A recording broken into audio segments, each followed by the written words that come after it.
Assalamualaikum warahmatullahi wabarakatuh. Waalaikumsalam warahmatullahi wabarakatuh.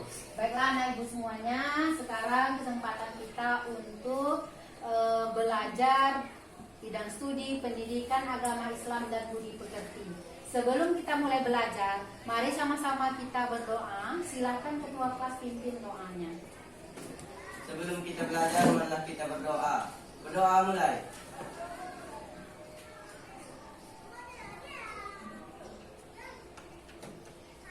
Berdoa selesai. Ucapkan salam. Assalamualaikum warahmatullahi wabarakatuh. Waalaikumsalam warahmatullahi wabarakatuh.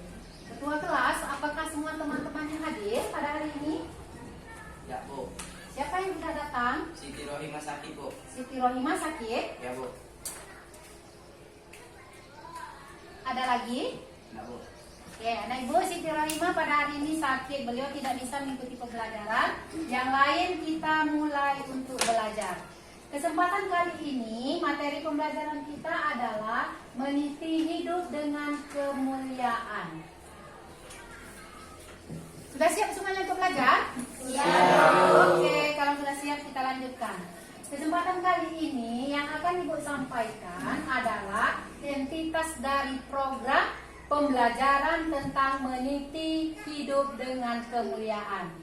Yang kedua, nanti ibu akan memberikan kepada anak ibu tentang peta konsep dari pembelajaran meniti hidup dengan kemuliaan. Selanjutnya, yang ketiga, materi pembelajaran. Materi pembelajaran kita di kesempatan kali ini adalah materi tentang pengendalian diri, atau namanya adalah kontrol diri. Selanjutnya nanti ibu akan juga menyampaikan beberapa latihan dan tugas yang akan sama-sama kita kerjakan. Kita mulai pembelajarannya. Siap untuk belajar? Siap, Bu. Oke, Bu. Kompetensi dasar yang harus kita peroleh dalam pembelajaran pengendalian diri ini, yang pertama, anak ibu harus terbiasa membaca Al-Quran dengan meyakini bahwa kontrol diri adalah perintah agama kita.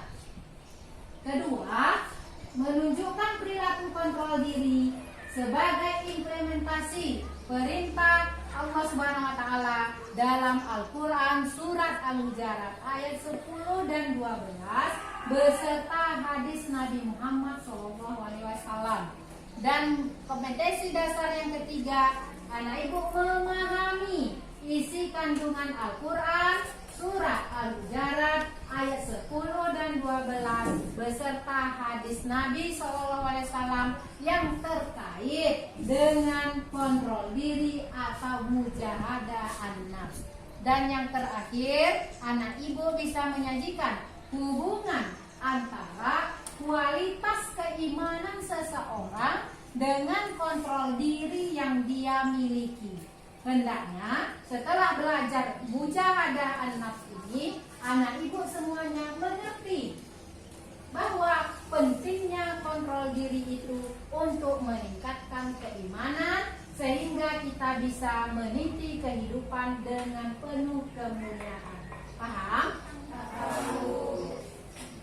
Selanjutnya peta konsep. Apa-apa saja yang harus kita bahas?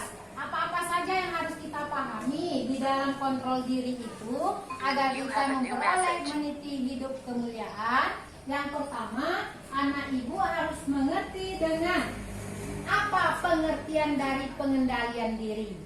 Yang kedua, anak ibu mengerti apa-apa saja ciri-ciri seseorang memiliki sifat kontrol diri atau mujahadah an-nafs. Dan yang terakhir, anak ibu semuanya mengerti manfaat dari memiliki sifat mujahadah an-nafs, baik untuk diri sendiri dan juga untuk kita bergabung di dalam masyarakat. Yuk kita bahas satu persatu.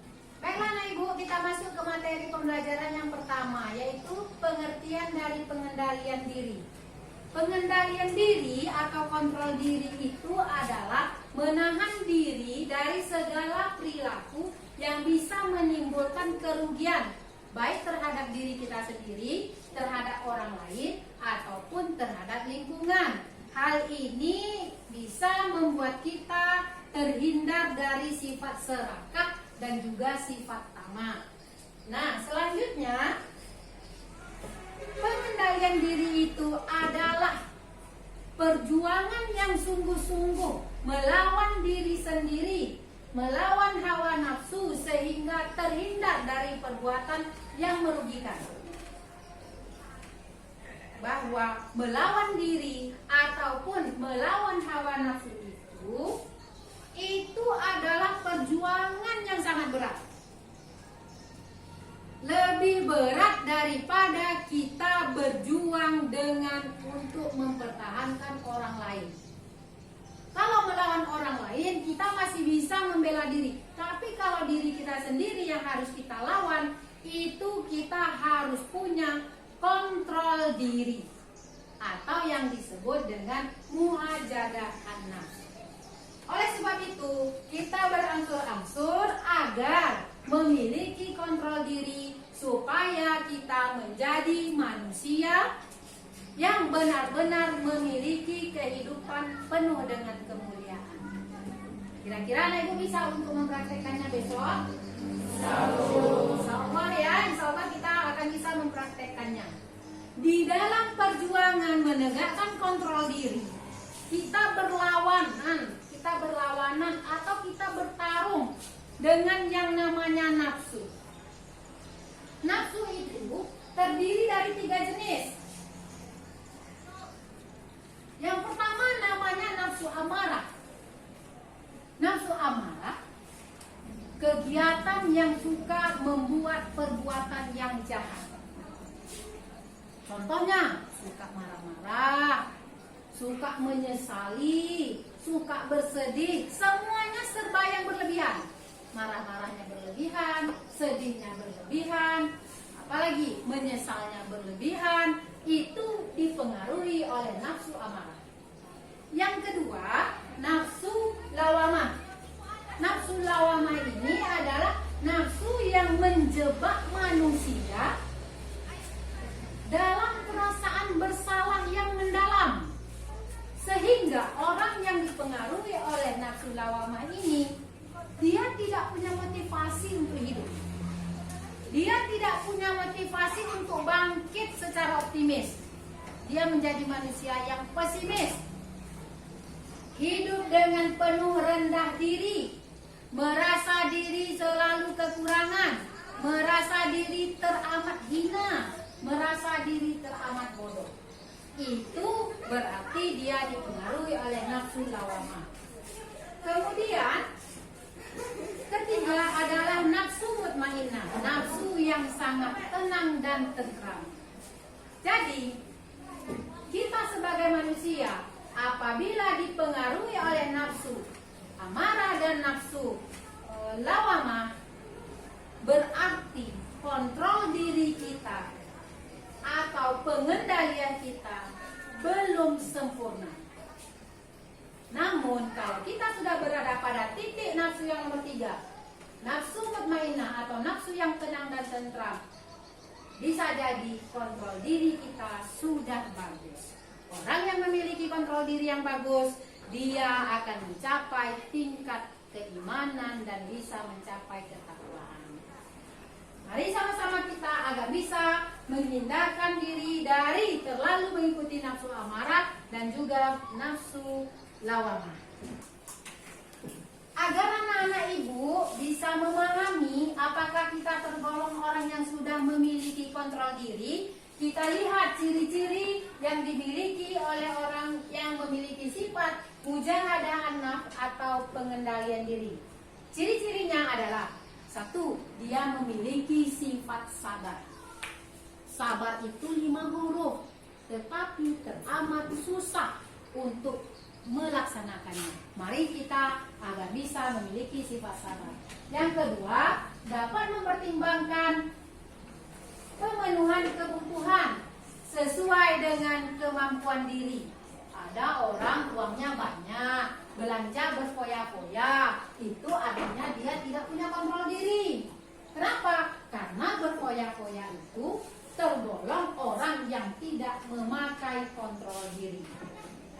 Yang ketiga, ada rasa syukur yang meningkat di dalam dirinya. Hari ini, alhamdulillah ya Allah, saya sudah bisa hidup dengan menghirup udara segar. Saya beristighfar 5 kali. Umpama ini, hari besok anak ibu bersyukur lagi, meningkatkan rasa syukurnya, istighfarnya naik dari 5 menjadi 6 kali. Maka itulah ciri-ciri orang yang beruntung, karena hari ini lebih baik dari hari kemarin, dan hari ini dia tidak lebih baik daripada hari esok. Itulah ciri-ciri orang yang selalu beruntung. Selanjutnya, terhindar dari perbuatan maksiat.